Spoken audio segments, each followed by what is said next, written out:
సరే కొత్త పాట ఎందుకు పాడతారు? పిల్లవాడిని కొట్టడానికి వచ్చినావా పాడడానికి వచ్చినావా? అరే నువ్వు రారా పాడుదు కానీ రండి రా. ఇప్పుడు చూడు నడు చెల్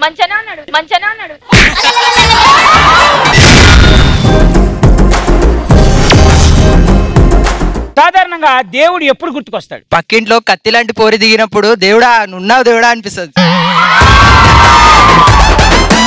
మీరు సంపూర్ణేష్ బాబుతో డేటింగ్ లో ఉన్నారంట నిజమేనా? ఏం మాట్లాడు